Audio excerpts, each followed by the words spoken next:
Movie के start में हमें बताया जाता है जापान की एक मिथिकल रानी के बारे में। उस रानी के पास जिंदगी और मौत देने की पावर थी। वो रानी जिसको भी टच करती थी उसकी डेथ हो जाती थी। अब उनके वहाँ के जनरल ने उस रानी को दूर कहीं पहाड़ों के नीचे दफना दिया ताकि उसका ये इवल और ज्यादा ना फैल सके। रिचर्ड ने उसके टोम को ढूंढना शुरू कर दिया। उसके सर पर इतना ज्यादा जुनून सवार हो गया कि उसने अपनी फैमिली की भी परवाह नहीं की।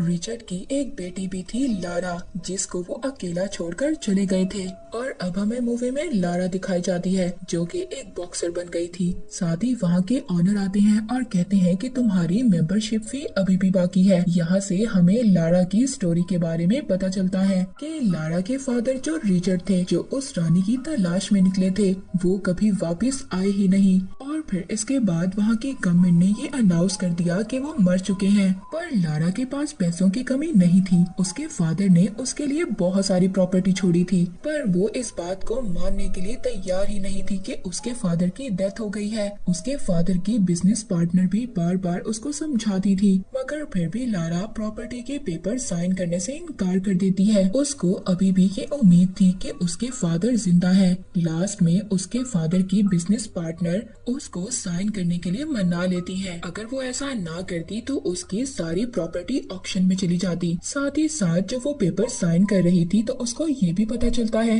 कि उसके फादर ने उसके लिए एक जापानीज पजल भी छोड़ा था। उस पजल को सॉल्व करने के बाद उस पजल में से उसको एक सीक्रेट नोट भी मिलता है। और जब वो ये नोट पढ़ती है तो वो फौरन से अपने माइंड को चलाती है और उस जगह पर चली जाती है। वो एड्रेस इसके फादर के टोम का था। अब जब वो वहाँ पर जाती है, अपने फादर के नेम के फर्स्ट लेटर को जब वो दबाती है और जो उसको की मिली थी उससे ओपन करती है, तो साथ ही वहाँ पर एक केव का डोर ओपन हो जाता है। वहाँ पर जाकर उसको पता चलता है कि उसके फादर अपना ज्यादातर टाइम कहाँ पर गुजारा करते थे। वहीं पर लारा को एक कैमरा भी मिलता है जिसमें उसके फादर का एक मैसेज रिकॉर्ड था। जब लारा उस वीडियो को देखती है तो उस वीडियो में उसके फादर उसको बता रहे थे कि मैं ये प्रूव करने के लिए बाहर निकल गया कि सुपर नेचुरल पावर्स होती हैं। तभी मुझे जापान की रानी के बारे में पता चला और मैं उसको तलाश करने के लिए निकल गया। तुम्हारी मदर को खोने के बाद मैं बहुत ज्यादा सदमे में था और इसी वजह से मैं उस रानी के टोम को तलाश करने गया था ताकि तुम्हारी मदर को मैं स्पिरिट्स की दुनिया से वापस ला सकूं। और अब तुम्हें मेरा ये काम करना होगा।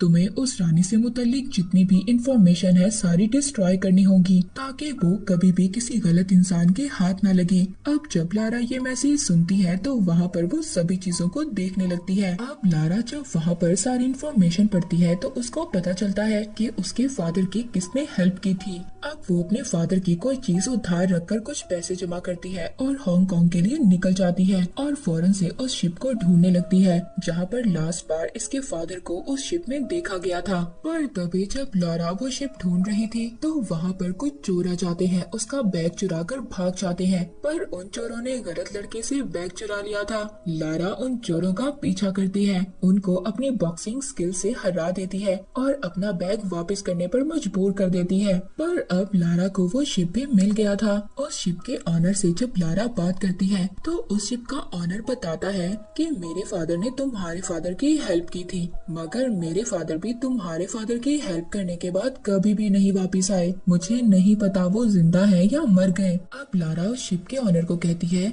कि हम दोनों मिलकर अपने फादर्स को ढूंढ सकते हैं, क्योंकि लारा को अपने फादर की इंफॉर्मेशन से उस आइलैंड का पता चल गया था। मगर लारा को ये नहीं पता था कि वो आइलैंड कितना ज्यादा खतरनाक है, इसीलिए वो ऑनर वहाँ पर जाने से मना कर देता है। पर जब लारा उस ऑनर को थोड़े से पैसों का लालच देती है, उस ऑनर पर आगे ही बहुत सारा कर्ज था। जब वो थोड़े से पैसे देखता है तो वो भी लारा की हेल्प करने के लिए तैयार हो जाता है।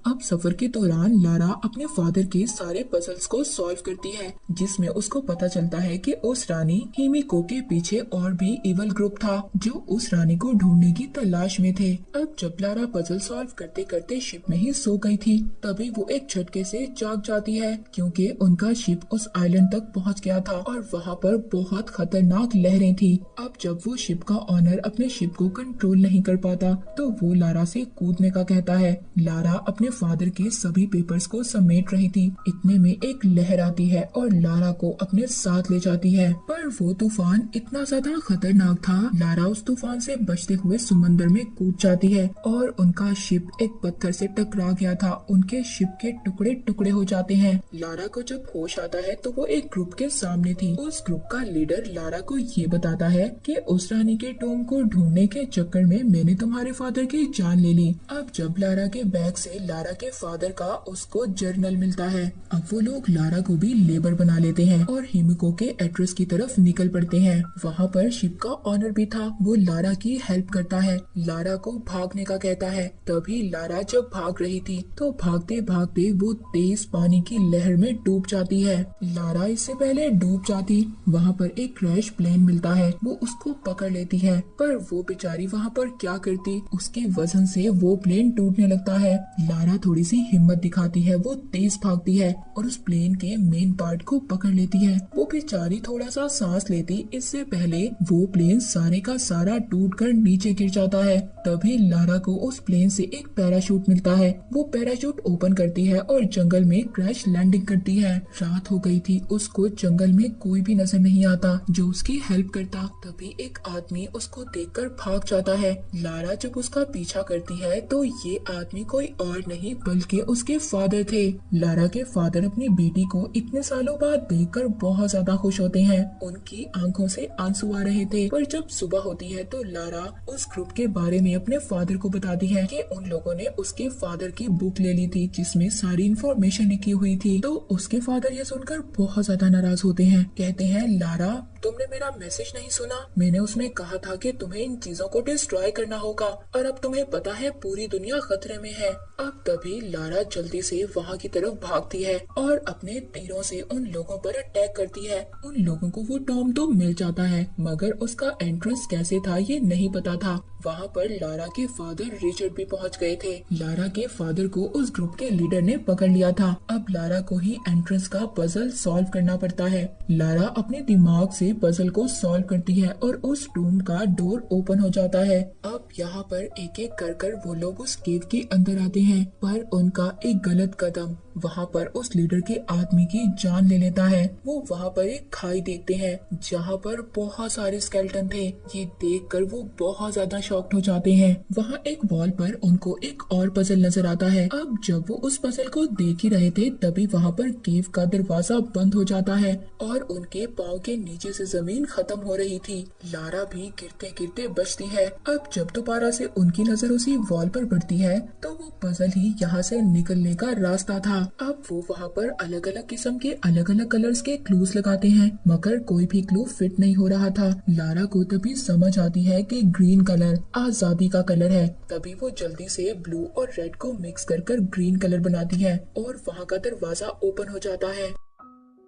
वो दरवाजा खुलने के बाद इनको उस रानी का टूम नजर आता है। अब जब वो उसके टूम को ओपन करते हैं वो रानी एक नॉर्मल इंसान नजर आ रही थी, पर देखते देखते वो एक स्केलेटन में बदल जाती है।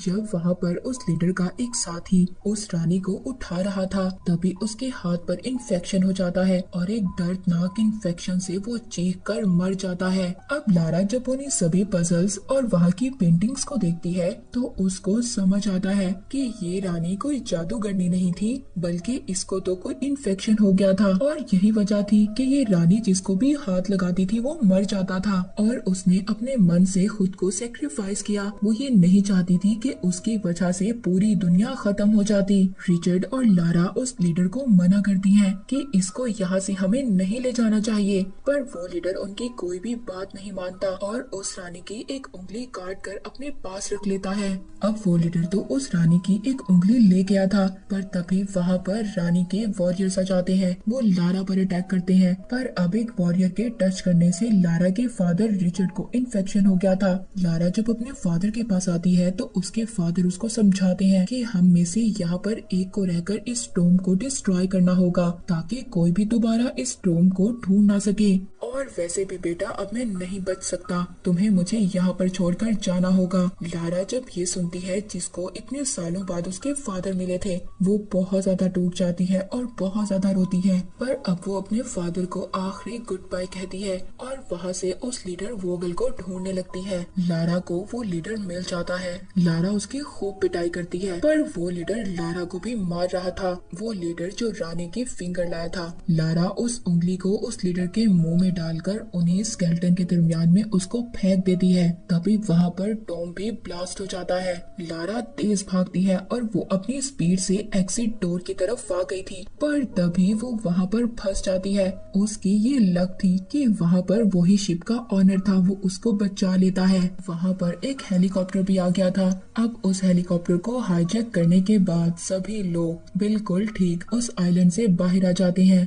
अब लारा को हमें लंदन दिखाया जाता है, जहाँ पर उसने अपने फादर की सारी प्रॉपर्टी को एक्सेप्ट कर लिया था। अब जब लारा वहाँ पर अपनी कंपनीज के लिस्ट को देख रही थी, तभी उसको पता चलता है एक ऐसी कंपनी के बारे में जो सुपर नेचुरल आर्टिफिक्स को हासिल कर दुनिया पर कब्जा करना चाहती थी। और वो कंपनी की ऑनर कोई और नहीं बल्कि वही लेडी थी जो इसके फादर की बिजनेस पार्टनर थी, जिसको हमने मूवी के स्टार्ट में देखा। उस बिजनेस पार्टनर एना का ये काम था लारा को बिजनेस की बातों में उलझाए रखना, ताकि वो इसके काम में ना आ सके। और अब जब लारा को सब कुछ पता चल गया था, तो वो ये डिसाइड करती है कि वो इनका मुकाबला करेगी और ऐसा कभी भी नहीं होने देगी। और इसी के साथ ये मूवी यहीं पर एंड हो जाती है। Thank you for watching.